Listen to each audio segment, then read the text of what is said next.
my opinion, it's hard to not look at this fight as like the people's main event in a lot of Yeah, ways. it feels that way. I mean, don't get me wrong. I think Izzy and Cannonier are in a main event for a reason. Izzy, one of the biggest stars. Yeah. It's a big fight. It's a fight I'm excited to watch. It's not like a given that Izzy's going to win. He's going to have to really earn it. But I'm just saying, in terms of my true excitement, what I'm truly anticipating, it doesn't get any better than this. This is the trilogy bout between Alexander Volkanovski and Max Holloway for that prestigious UFC featherweight title.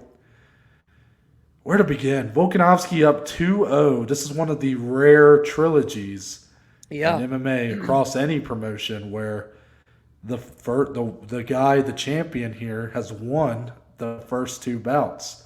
Yeah. But that doesn't really tell the story of these two. Obviously, you go back to UFC 245, the last card of 2019, pay-per-view wise. Max Holloway riding that guy was like the best in the sport viewed at the time. Just one of the best in the world. You looked at what he did to Brian Ortega, to Frankie Edgar, to Jose Aldo twice. Yeah. I mean, just putting on demolitions inside the octagon. Mm-hmm. And then he goes up against Alexander Volkanovski, who I think a lot of people overlooked in that matchup. Volkanovski utilized a heavy leg kick game plan, and it worked. I mean, it paid dividends for him. In my opinion, I know a lot of people group these two fights as being like very, like, both of them controversial. I think there's no controversy in the first fight. I would agree. I think Volkanovski clearly won the fight, whether you scored it 3-2 or 4-1. I mean, it just, I don't see a way you give Max Holloway the first fight. Yeah. Now, fast forward, immediate rematch due to the dominance of Max Holloway comes at Fight Island UFC 251, one of the bigger cards in recent memory. Saw the immediate rematch again. In a lot of ways, most people may be favoring Max Holloway again.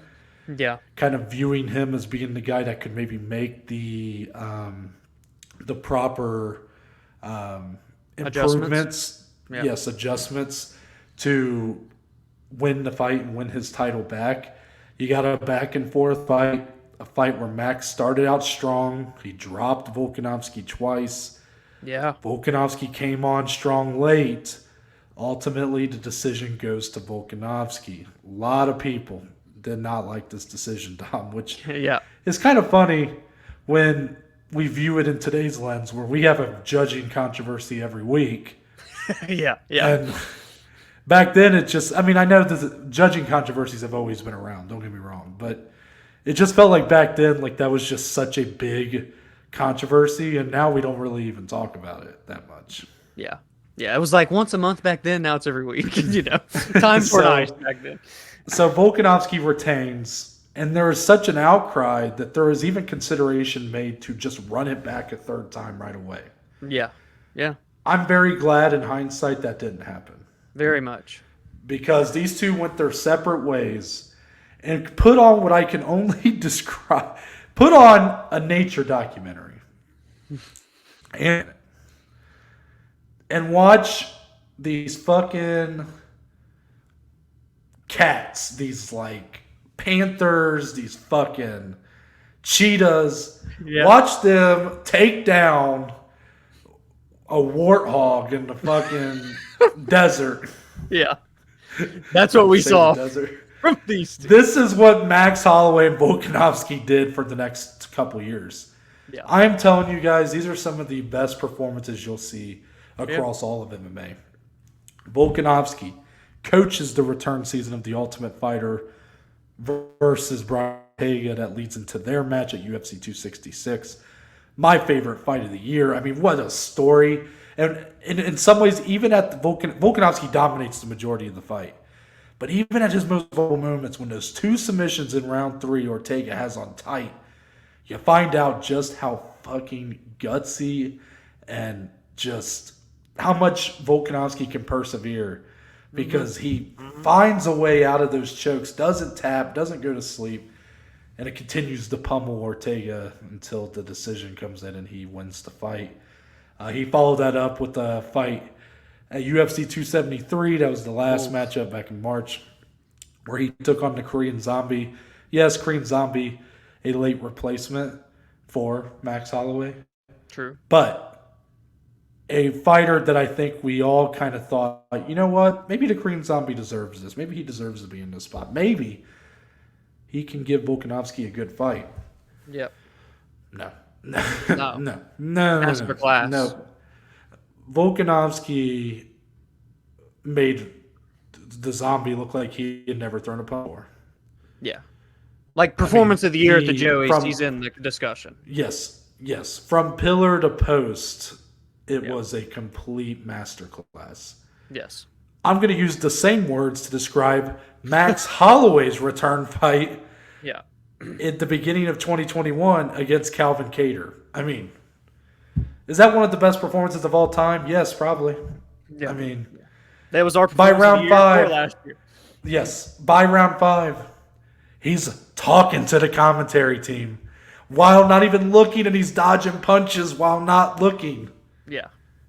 He's like, his face avoiding the fist of Calvin Kattar is like that episode of SpongeBob where Patrick's like, the lid. And like he can't find his face. The fist can't find the face. Yeah. And then Max follows that up with one of the best fights of the year against Yair Rodriguez, who's such a dangerous opponent. What I'm trying to say is this is 1A and 1B. Yeah, it feels that way. And I don't care what the odds say. Yes, Volkanovski minus 195. I think some people are surprised by that. I'm personally not. He's won the first 2 fights. You look at the performances he's put on since then. Yes, even with Max's performances in mind, he probably should be the favorite. But I don't care what the odds were. I didn't care if they were flipped and Max was the favorite. This fight is at the end of the day as 50-50 as it gets.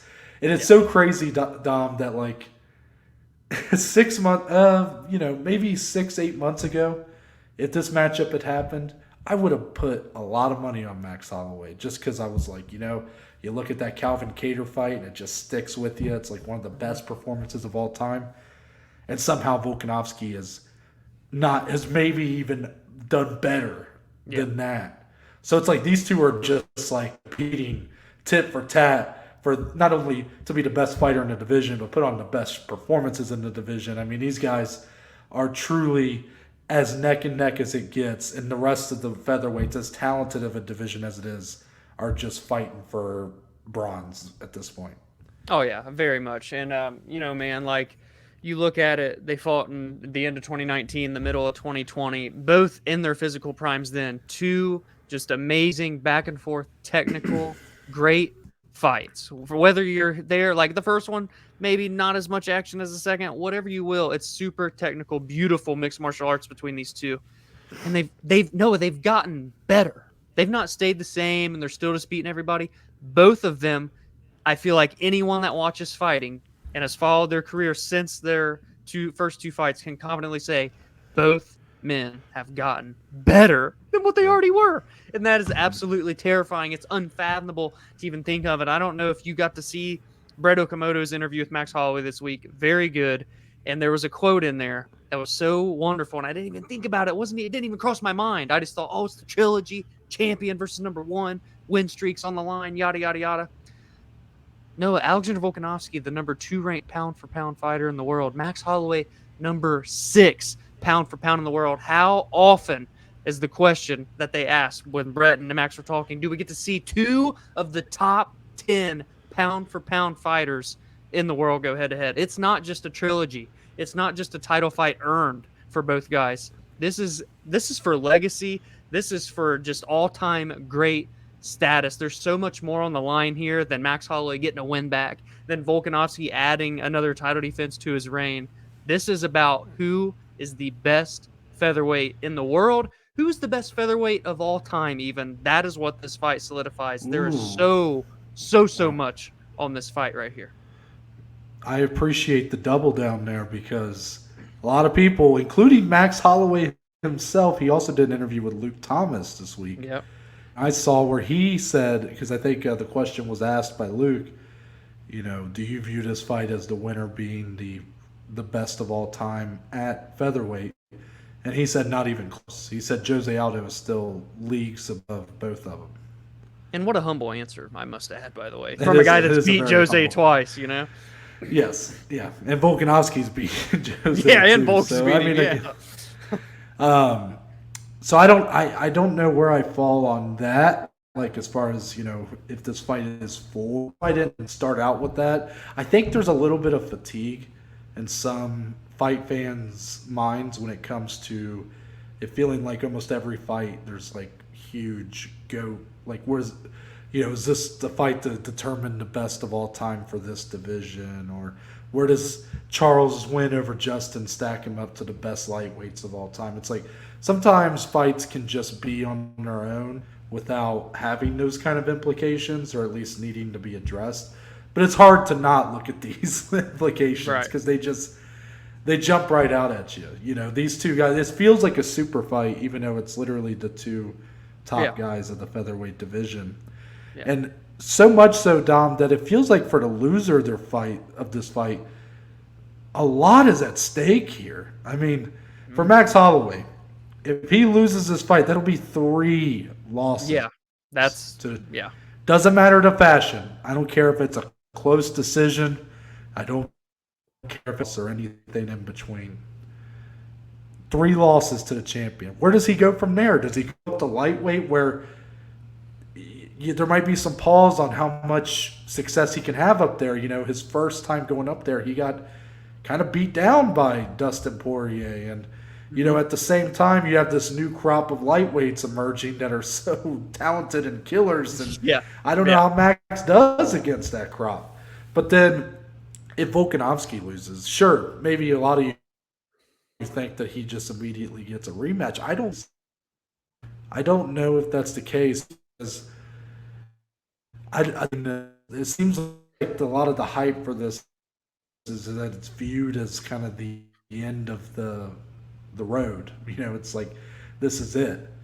Sure, if this fight ends up delivering leaps and bounds like a Moreno-Figueiredo 3, maybe people will clamor for a 4th one and you get it. But for Volkanovski, if he loses to Max, he's wiped out a lot of the top of this division. I mean, sure, you do have some matchups like Josh Emmett, like Yair Rodriguez, Calvin Kattar, very interesting matchups there. But he has been really talking a lot lately about wanting to move up to lightweight to challenge for a title. So would he still want to do that if he lost? Because he might view not getting an immediate rematch as kind of beneath him at this point. And, I couldn't really, be mad at him for thinking so. It just feels like there's so much at stake, not only for the winner to really be enshrined in featherweight history and pound for pound history, and it also just feels like for the loser, it takes a major step back and have to reassess their entire future. Yeah, it does. There again, the storylines just feel endless for this. Noah, we've discussed kind of this before, and I want to just mention it off the top because sometimes we say no, sometimes we say yes, sometimes we're in between. Usually, I'm the guy that likes to pick in between yes and no. But when you hear when you hear from Volk, and he is expressing so much interest, after this fight, I'm going to 155. I want to be a double champion, this and that. Is there any bit of that narrative? Because we've had these discussions before that maybe he is looking past Max. Because in his mind, he's very confident. I beat him twice. He's getting the fight because he earned it back, but I've already beat the guy twice. Do you think, and again, it's not even that we have to agree with it or think that, but do you think that could be a storyline, a narrative that comes into play here? Maybe, just maybe, he's just looking to 155 a little bit too much. It's a good question to ask. It is, because even though a lot of people maybe haven't heard those, they've been there. He's been saying it. Mm-hmm. But I'm going to say no. Yeah. Now, I'll admit, I feel differently about, Kamaru Usman, who we'll be talking about next month. And, he's been saying similar things, but about, a Canelo boxing match and stuff. Yeah. I feel differently about that one. And I don't really know why I feel differently, but I'll try to explain why I think no for Volkanovski. He's been in there for 50 minutes with Max Holloway. I think he knows just how damn good Max Holloway is. Oh, yeah. And yes, even if he beat him twice, I think if he may be overconfident. Maybe he is overconfident. Maybe he thinks, look, but what is overconfidence? Do I think that he's overconfident to where he's not preparing at the same intensity as he should be. No, I don't agree with that for a second. Basically, the way I view it, I think he's overconfident that I think in his mind, he truly believes he's going to win this fight, whether or not it be because of the first two encounters and because of any improvements he's made. But you can't convince me, and I know you're not trying to, I know you're just asking a question, but you can't convince me that he's take fight lightly. If not for the fact that it's the opponent who is literally his equal in so many ways. Yes, I know he beat him twice. But because he is so sick and tired of having people tell him these last few years that he's not the real champion, he's a paper champion, that Max Holloway can fight. He is ready to shut those people up. And I think he's really going to come out here looking to get it done. Like I think he wants to be the first guy to finish Max Holloway, and I mean, since Max was under the age of 25, maybe. It's been a long time, and I don't know. Like, if you ask me to predict this fight, it's, in my opinion, it's going the distance. Like, I know both guys are talking about knockouts, and that's great. Yeah, I have a hard time seeing it. You know. Yeah. I think these guys are too aware of the challenge that is across the cage from them, to where I don't think you're going to see anybody fight less than the smartest style they can fight for this. With that being said, though, Dom, I'm going to go with no. That was a long-winded way of saying no to your question. I'll throw the question back at you. Does that creep into your mind at all? No, I feel like I answer no to that question when we do discuss it every now and again, and I would have to say the same here. I feel like Alexander Volkanovski is one of the best. Obviously, he's one of the most highest, IQ fighters in the UFC right now, maybe ever, that we've ever seen. His game planning is to a T. His camp, City Kickboxing, and then his other camp in Australia, they don't get enough love either because he kind of splits back and forth between both. They are just so good at each individual opponent, breaking them down and creating game plans for them. So that's what makes it so beautiful. I think Alexander is very hungry. I love the point that you said, people have been calling him paper champ. Oh, you're defending all these titles and whatnot, but it's not even yours. It should have been Max that's got 2 title defenses. I think he does want to prove a point. I think he has a chip on his shoulder. I think Max has a chip on his shoulder as well. There's just so much here, man. And it's like, again, as good as the first 2 fights were, envision the Volkanovski we saw against Korean Zombie versus the Max that we saw against a Calvin Kattar or a Yair. Like, I can't even imagine. If those are the 2 people that get in the cage Saturday, I can't help but feel like we're in for a treat. An all-time classic even. Like, it's unreal. The highest level of MMA is this fight right here. He just kind of gave me a little twinkle on my ball sack a little bit. Look, I just felt a little something down there. Yeah, and, with as a guy with my I'm not going to even go.